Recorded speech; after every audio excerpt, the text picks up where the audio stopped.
Hello people, ఈరోజు job update వచ్చేసి post office job అనమాట. సో దీనికైతే 10th పాస్ అయితే చాలు అండ్ శాలరీ వచ్చేసి 63,000 వరకు అయితే ఉంటుంది. సో ఇంకా కూడా పెరగచ్చు. సో ఇదైతే పర్మనెంట్ జాబ్, మేల్ ఫీమేల్ ఎవరైనా అప్లై చేసుకోవచ్చు. సో వీడియోలోకి వెళ్ళే ముందు నా ఛానల్ని సబ్స్క్రైబ్, లైక్ అండ్ షేర్ చేయండి. సో ఈ వీడియో అనేది ఇంకొకరికి ఉపయోగపడచ్చు. సో ఈ జాబ్ అనేది government of India ministry of communication సైట్లో అనేది ఈ జాబ్ నోటిఫికేషన్ అనేది రిలీజ్ చేశారు. సో ఈ జాబ్కి అయితే ఎవరైనా అప్లై అనేది చేసుకోవచ్చు. మేల్ అండ్ ఫీమేల్ ఏపీటీఎస్ ఎవరైనా అప్లై అనేది చేసుకోవచ్చు. సో అప్లికేషన్ స్టార్ట్ డేట్ వచ్చేసి మనకి ఇక్కడ 20 నవంబర్ 2024. సో ఓపెన్ మార్కెట్ విధానంగా ఈ జాబ్ నోటిఫికేషన్ అనేది రిలీజ్ అయింది కాబట్టి ఈ జాబ్కి ఎవరైనా అయితే అప్లై అనేది చేసుకోవచ్చు. సో అందరికీ ఈక్వల్ ఛాన్సెస్ అనేవి ఉంటాయి. సో ఈ నోటిఫికేషన్ అనేది 20 నవంబర్ 2024 నాడు రిలీజ్ అయింది. సో ఇవన్నీ కూడా పర్మనెంట్ సెంట్రల్ గవర్నమెంట్ ఉద్యోగాలు. సో ఇక్కడ చూసుకుంటే applications are invited from Indian nationals in the proforma annexure 1 for direct recruitment అని ఉంది. సో అంటే మనం అప్లికేషన్ అనేది అనెక్సర్ 1 మనం కిందికి లాస్ట్కి స్క్రోల్ చేయగానే మనకి అప్లికేషన్ ఫామ్ అనేది సో దీంట్లో అయితే కనిపిస్తుంది. సో అప్లికేషన్ ఫామ్ అనేది ఫిల్ చేసి పోస్ట్లో అయితే సెండ్ చేయాల్సి ఉంటుంది. సో ఇది ఆన్లైన్ అప్లికేషన్. సో ఈ యొక్క నోటిఫికేషన్లో డైరెక్ట్ రిక్రూట్మెంట్ అని ఇచ్చారు కదా. సో మనకి కంపల్సరీ రిటర్న్ ఎగ్జామినేషన్ అనేది కూడా ఉంటుంది. సో ఇక్కడ మనం చూసుకుంటే group C non gazetted non ministerial from open market అని ఇచ్చారు కదా. సో అందరికీ ఈక్వల్ ఆపర్చునిటీ అనేది ఉంటుంది. సో ఈ జాబ్కి అయితే ఎవరైనా అప్లై చేసుకోవచ్చు. ఆంధ్ర, తెలంగాణ, ఇంకా ఏ స్టేట్ వాళ్ళైనా కూడా అప్లై చేసుకోవచ్చు. అందరికీ ఈక్వల్ ఆపర్చునిటీ అనేది ఇస్తారు. సో ఇక్కడ మనకి శాలరీ వచ్చేసి బేసిక్ పే అయితే మనకి 19,900 నుంచి 63,000 వరకు అయితే ఉంటుంది. సో ఇంకా మనకి అడ్మిసిబుల్ అలవెన్స్ అనేది కూడా ఉంటుంది. సో మనకి దీంతో చాలా బెనిఫిట్స్ కూడా ఉన్నాయి. ఇంకా ట్రావెల్ అలవెన్స్ ఉంటుంది, హౌస్ రెంట్ ఇస్తారు, ఇలా మనకి ఉంటుంది. సో దీంతో పాటు మనకి అడిషనల్ అలవెన్సెస్ కూడా ఉన్నాయి. ట్రావెల్ అలవెన్స్ ఇస్తారు అండ్ హౌస్ రెంట్ కూడా ఇస్తారు. అండ్ టోటల్ వచ్చేసి మనకి 40,000 వరకు అయితే శాలరీ అనేది వస్తుంది. సో ఏజ్ లిమిట్ వచ్చేసి ఈ జాబ్కి అయితే ఓబీసీ వాళ్ళైతే 18 to 30 years వరకు అయితే అప్లై అనేది చేసుకోవచ్చు. సో ఇంకా జనరల్ వాళ్ళైతే 18 to 27 years వరకు అయితే అప్లై అనేది చేసుకోవచ్చు ఈ జాబ్. సో మనకి క్లోజింగ్ డేట్ ఆఫ్ అప్లికేషన్ వచ్చేసి 19 డిసెంబర్ 2024 వరకు అయితే ఏజ్ అయితే 27 years అయితే ఉండాల్సి ఉంటుంది. సో నెక్స్ట్ పాయింట్ వచ్చేసి ప్రొబేషన్ పీరియడ్. సో ఎవరైతే సెలెక్ట్ అవుతారో వాళ్ళు కంపల్సరీ 2 years అనేది జాబ్ చేయాల్సి ఉంటుంది. సో ఇదే కాదు, ఇంకా వేరే సెంట్రల్ ఏ సెంట్రల్ గవర్నమెంట్ జాబ్ అయినా 2 years అయితే కంపల్సరీ వర్క్ చేయాల్సి ఉంటుంది. సో జాబ్ నుంచి తీసివేయడం అనేది ఏమి ఉండదు. సో ఇక్కడ మనకి ఏజ్ రిలాక్సేషన్ క్యాస్ట్ పరంగా అయితే ఉంటుంది. ఓబీసీ అండ్ ఈడబ్ల్యూఎస్ క్యాండిడేట్కి అయితే అప్ టు 3 years వరకు అయితే ఉంటుంది. ఎస్సీ ఎస్టీ క్యాండిడేట్స్కి అయితే 5 years వరకు అయితే ఏజ్ రిలాక్సేషన్ ఉంటుంది. ఇంకా గవర్నమెంట్ సర్వెంట్కి అయితే మనకి అప్ టు 40 years వరకు అయితే ఏజ్ రిలాక్సేషన్ అనేది ఉంటుంది. సో ఈ జాబ్కి ఎడ్యుకేషన్ క్వాలిఫికేషన్ వచ్చేసి 10th పాస్ అయితే చాలు.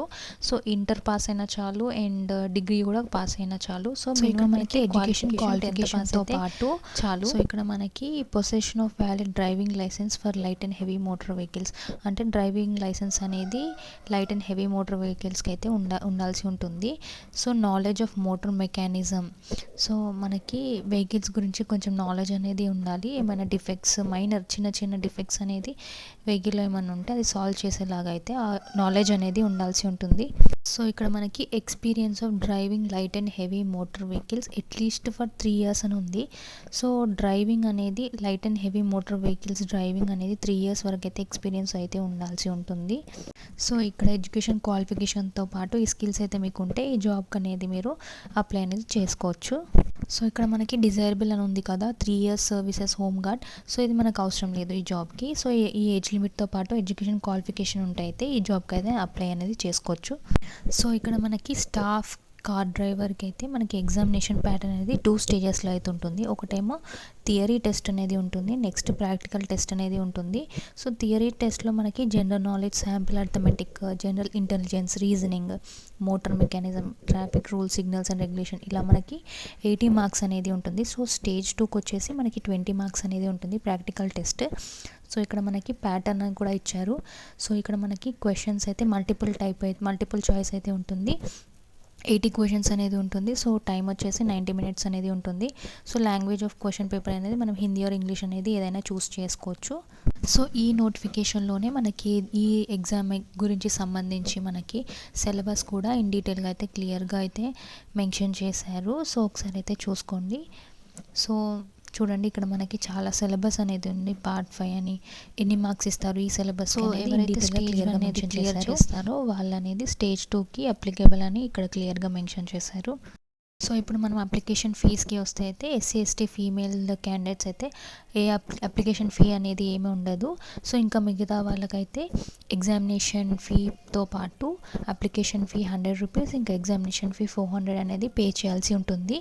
సో ఇక్కడ మనకి ఫీమేల్ క్యాండిడేట్స్కి అయితే అప్లికేషన్ ఫీ అనేది ఏదీ లేదు. సో ఎగ్జామినేషన్ ఫీ అనేది ఎలా సెండ్ చేయాలనేది ఇన్ డీటెయిల్గా ఇక్కడ మెన్షన్ చేశారు. సో ఒకసారి అయితే చెక్ చేయండి. సో మనం అప్లికేషన్ ఫామ్ అనేది ఫిల్ చేశాక త్రూ స్పీడ్ పోస్ట్ ద్వారా అయితే కంపల్సరీ సెండ్ చేయాల్సి ఉంటుంది. ఇక్కడ ఆన్లైన్లో అప్లై చేయడానికి ఏది ఉండదు. మనం కిందకి స్క్రోల్ చేయగానే మనం ఈ నోటిఫికేషన్లో మనం స్క్రోల్ చేస్తే మనకి కింద అప్లికేషన్ ఫామ్ అనేది కనిపిస్తుంది. సో ఆ అప్లికేషన్ ఫామ్ అనేది ప్రింట్అవుట్ తీసుకొని ఫిల్అప్ చేసి అక్కడ మనకు ఈ నోటిఫికేషన్లో ఇచ్చిన అడ్రస్కి అయితే సెండ్ చేయాల్సి ఉంటుంది. సో మనకి ఇక్కడైతే అప్లికేషన్ ఫీ అయితే మొత్తం 500 చెల్లించాల్సి ఉంటుంది. సో ఇలా మన ఇన్ డీటెయిల్స్ అనేవి క్లియర్గా అయితే అన్నీ క్లియర్గా అయితే మెన్షన్ చేసి స్పీడ్ పోస్ట్ ద్వారా అయితే సెండ్ చేయాల్సి ఉంటుంది. సో ఇక్కడ మనకి ఇన్ డీటెయిల్గా అయితే మెన్షన్ చేశారు అడ్రస్ అనేది.